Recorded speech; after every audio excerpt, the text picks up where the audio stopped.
Yeah, beat your addiction, live free. Ralf Friedrichs is who you see. Listen in when you're feeling low. Take back your life, today's show. Beat your addiction, live free.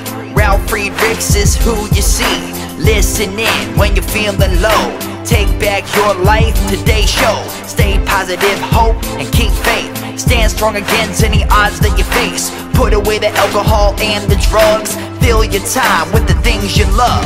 Addiction is tough, but it's worth the work. Treat your body what it's worth.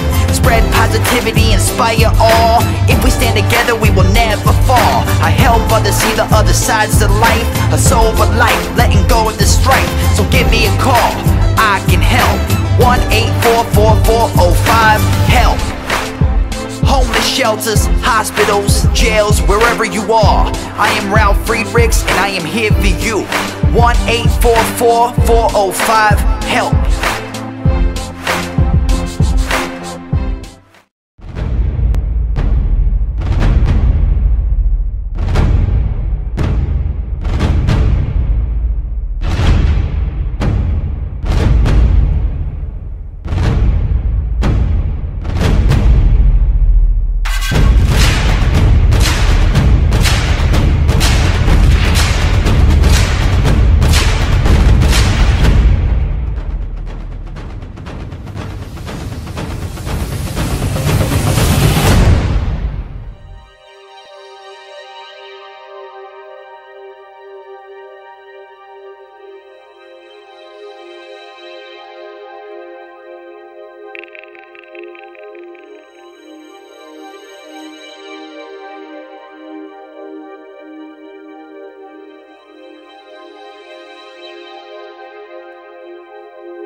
Yeah, change your future, starts today. Live life to the fullest, never skip a day. Create hope, spread positivity. Beat your addictions and negativity. Ralf Friedrichs is here for you. Call today so we can help you. 1-844-405-HELP. 1-844-405-HELP. 1-844-405-HELP. We are here for you. Call us today.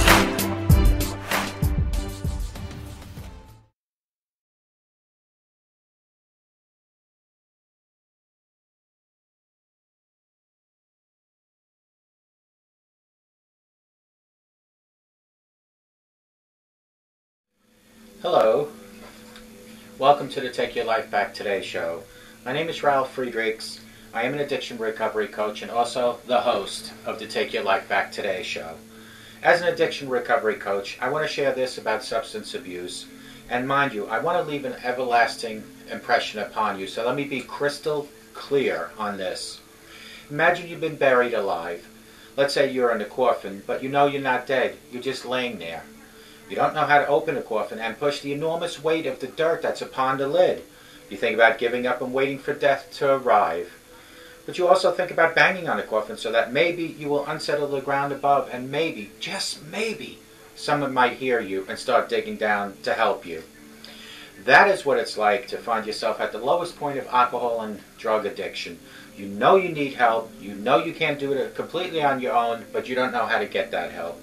In reality, there are people standing by that grave, but you don't know that. You think you're just going to die. Usually, though, people don't think of death when they are habitually using drugs. In order to feed an addiction, you have to be good at repressing the fear of death. I often ask you, my audience, did it ever dawn on you when you abuse drug and alcohol, like you might, that maybe you might overdose? With this, let me leave one other thought in your mind. Don't be that person in the coffin banging on the lid, hoping that somebody might hear you and start digging down towards you. Do the right thing. Take the first step. Get a hold of someone like myself at 844-405-HELP. Call me at the Take Your Life Back Today show, and I will help you take your life back. Folks, before your life is gone. Folks, Larry Geis from the Geis Academy. You can reach him at 516-458-2741. That's 516-548-2741. Larry Geis is an addiction recovery coach. He is the bridge between addiction and recovery. Walk with him hand in hand from your addiction to your recovery.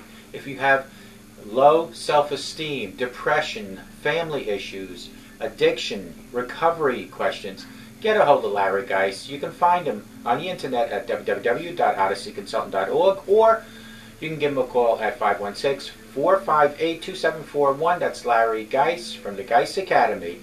When you speak to him, you tell him that you heard about him on the Take Your Life Back Today show. GlobalEyeglasses.com, they are focused on saving you money. Folks, if you want to save some money and you need glasses so you can see my videos better, go to www.globaleyeglasses.com. They have all the glasses that you can imagine. Over 1,200, that's right, over 1,200 frames. Whether it's plastic or metal. Half or full frames. Maybe no frame. Ladies, men's, and children frames. Now, as far as the lenses are concerned, they have progressives, line bifocals, transitions, photochromatics. They have high index, which is a thinner lens. They have shadowproof for your children. The coatings they have is anti-reflecting coating for night driving, scratch coating, UV coating.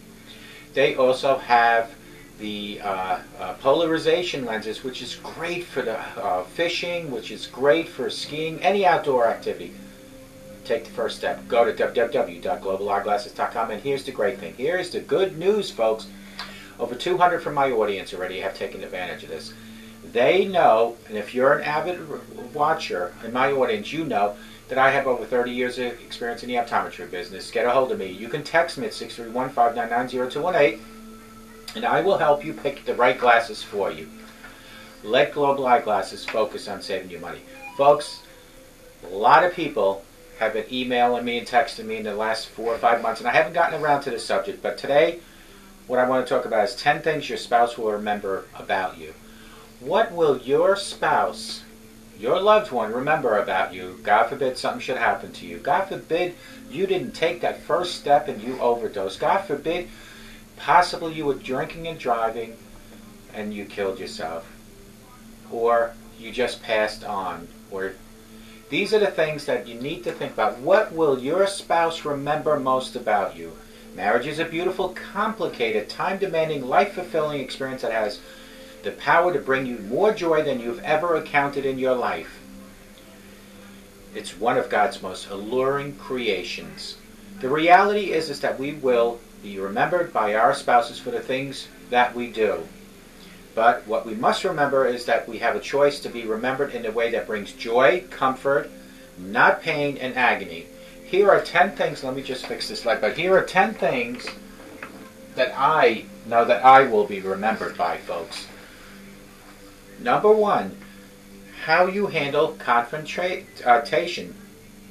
Confrontation is unavoidable, but the way you respond to it is completely up to you. It is easy to get mad, throw up your arms, and try to let things blow all over. But without properly handling confrontation in a mature manner, one will set their relationship up for failure. Take the time needed to handle confrontation in a mature, timely approach, and walk the walk and talk the talk. Number 2, the way you prioritize faith, family, and work. It is easy to feel like you've been put on the back burner when your spouse seems to be put work before their faith and family. You know when it seems all they are focused on is emails, Facebook, phone calls, and texts. And even when they are present, they're not really present at all. They are so preoccupied with other things. But while not everyone has this problem, we must all guard ourselves from allowing work and pleasure to become a greater priority than our faith and our family. I'd be the first to admit that I have failed many occasions in doing this. And this is why I live and I learn each and every day. The back burner is a distressing place to be. And my wife deserves the first of my time and emotions, not the leftovers that bring from work. Number 3, how to handle finances and spending.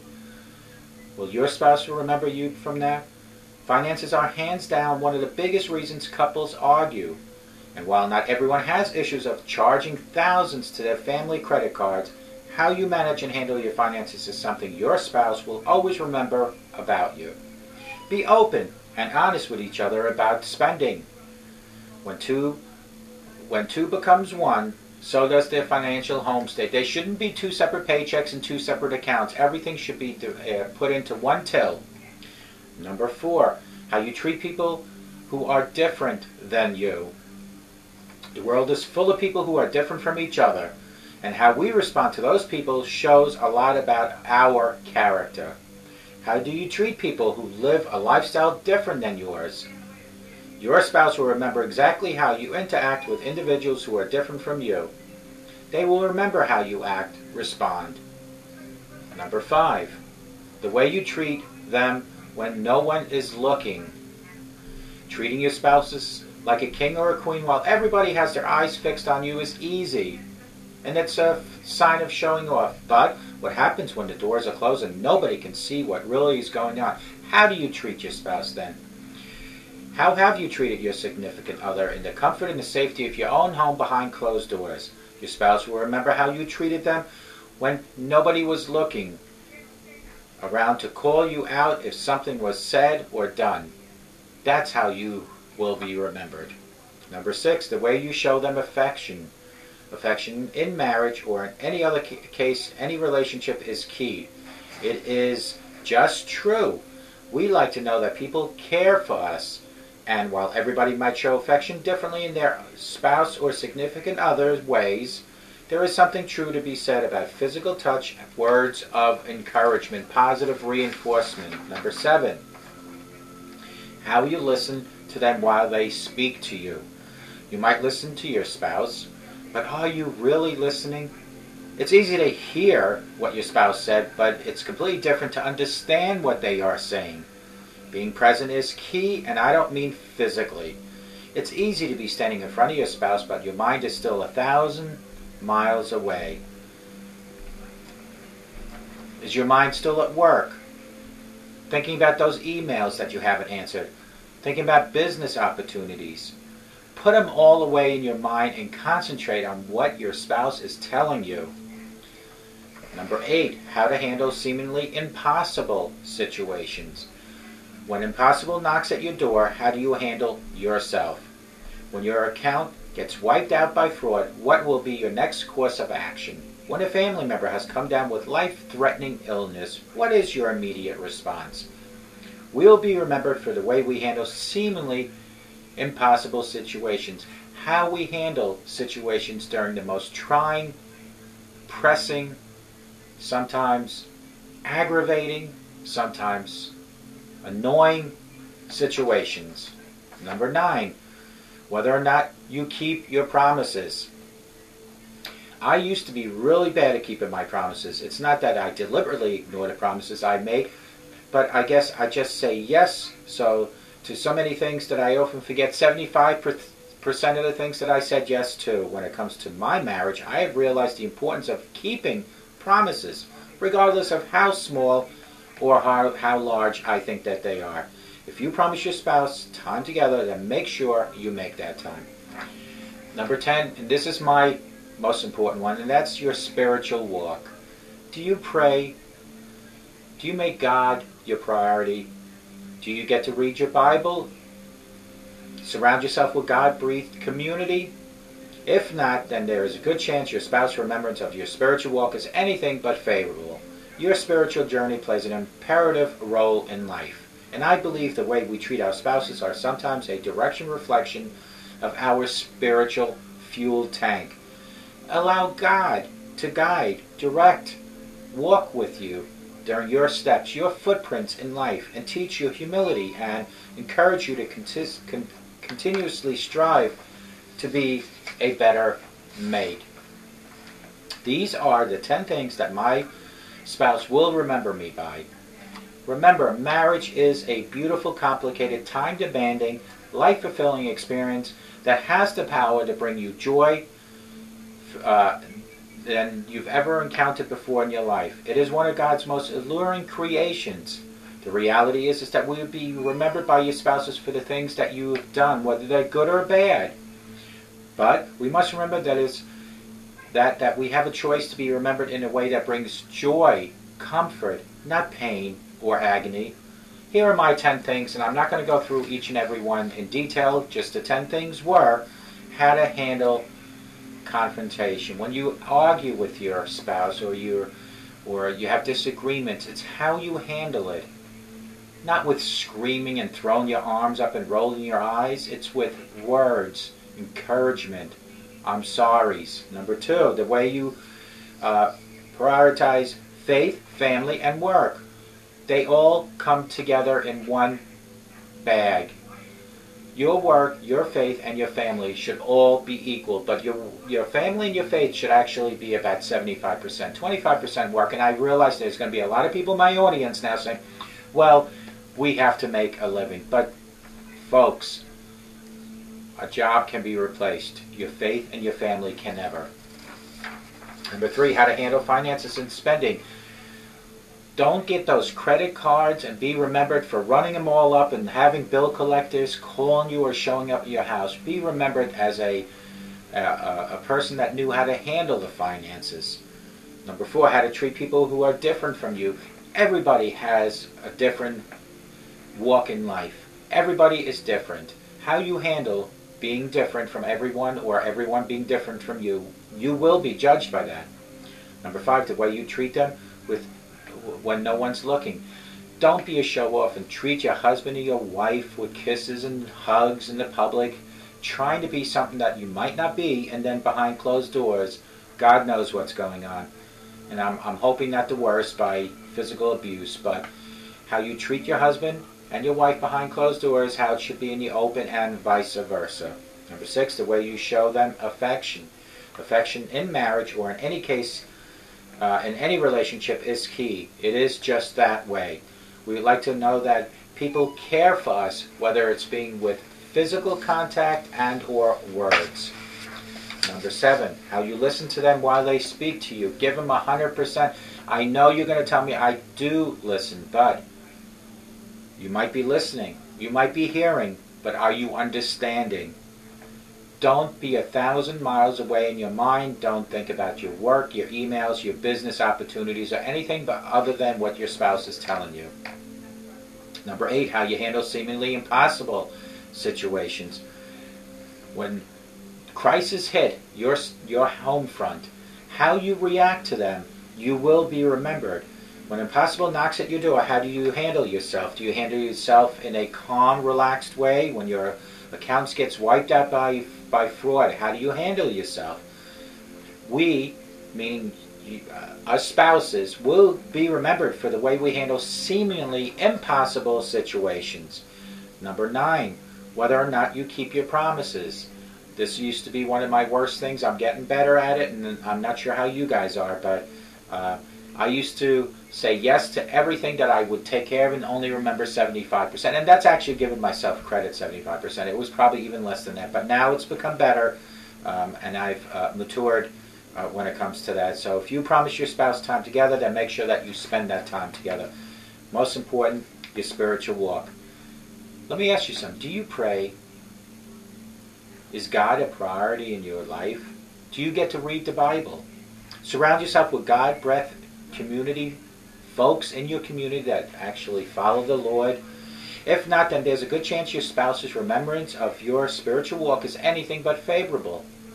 Your spiritual journey has an imperative role in your life. And you know, there's going to be people now in my audience that are going to say, well, Ralph, my spouse doesn't believe in God.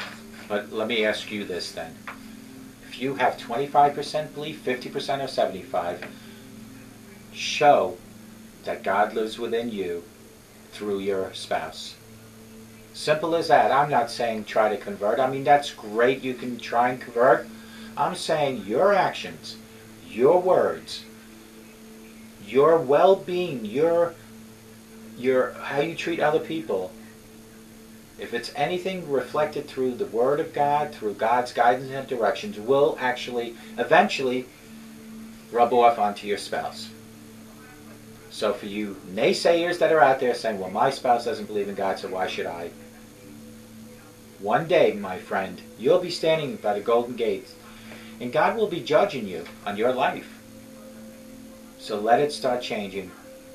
Do not, and I repeat, do not be that person that's in the coffin banging on the lid hoping that somebody will hear them.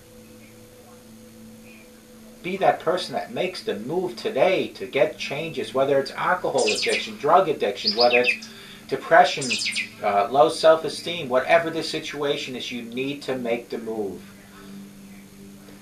Once again, there's going to be people out there saying, Ralph, I'll worry about it tomorrow. My friends, a lot of people don't have it tomorrow. There are so many people that probably use that analogy and they didn't wake up the next morning, whether it was from natural cause of death or OD or an accident. Tomorrow's not guaranteed, but if you're watching me right now, you have right now to make that change. And how do you do that? If it's an addiction issue that you are dealing with, first thing you need to do is to admit to yourself you have an issue. Then reach for your higher power. And if you don't know much about God, let me tell you about Him. God created you. God is with you. God is sitting right next to you. God watches over you. And if you're one of those naysayers again that says, well, why is everything happening bad in my life? And I'll tell you why. Well, I'll tell you one of the reasons why. It's because you don't believe there is a God. Start believing there is a God. Start believing that God will help you, and believe me, you'll see the signs. As much as I promise you, when you seek help and you get that help, you'll see signs. You'll see physical signs, spiritual. You'll see financial signs, relationship signs. Everything will start coming together, but it takes work and tiny steps. No one can go from one side of the road to the other side of the road with one giant leap. You have to take small steps. You have to look left and right, Proceed with caution and take the tiny steps. Let today be the first day of your new life, and while you're walking through the sand of life, let your footprint show to people that path that you've walked from this day forward. A path of love, respect, compassion. Leave behind the path of destruction, of alcoholism and drug addiction. It doesn't matter where you came from, folks. It does not matter where you came from. What matters is where you are now and where you are going tomorrow. You are here right now. You can learn from yesterday, but you can't change yesterday. Take that walk through the sand and leave brand new footprints. And those footprints will lead you to a better life. Reach for God. Ask Him for guidance and direction.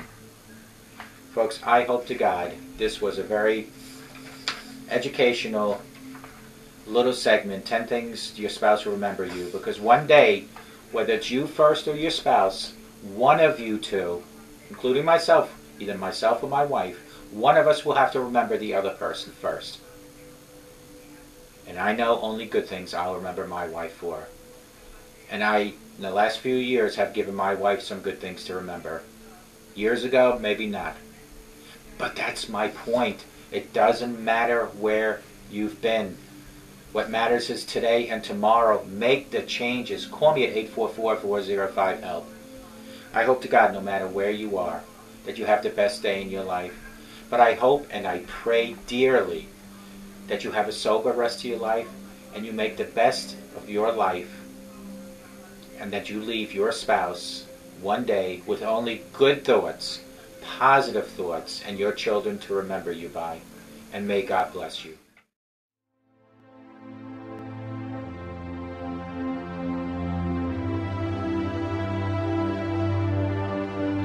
Yeah, change your future, starts today. Live life to the fullest, never skip a day. Create hope, spread positivity.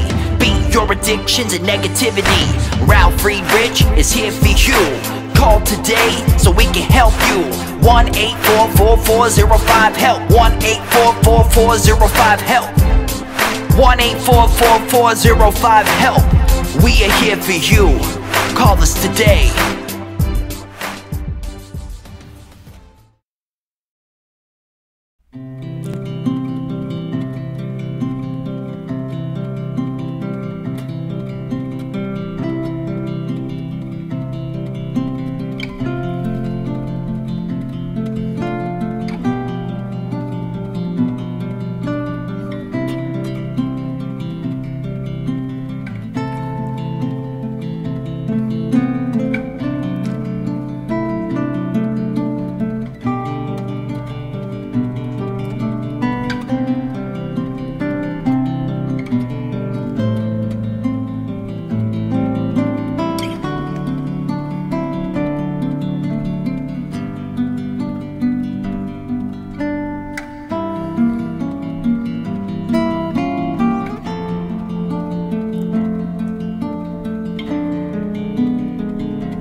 Yeah, the show is over, but your life starts today. Taking back your life's the only way. Keep faith, stay positive, push through. Take back your life, it starts with you. Alcohol and drugs can't control your life. Let go of the negative and the strife. Ralf Friedrichs is the man guiding your way. The show is over, but your life starts today. Call Ralf Friedrichs at 1-844-405-HELP. That's 1-844-405-HELP. We hope you love the show today and tune in next time. Take Back Your Life Today show with Ralf Friedrichs. Yeah.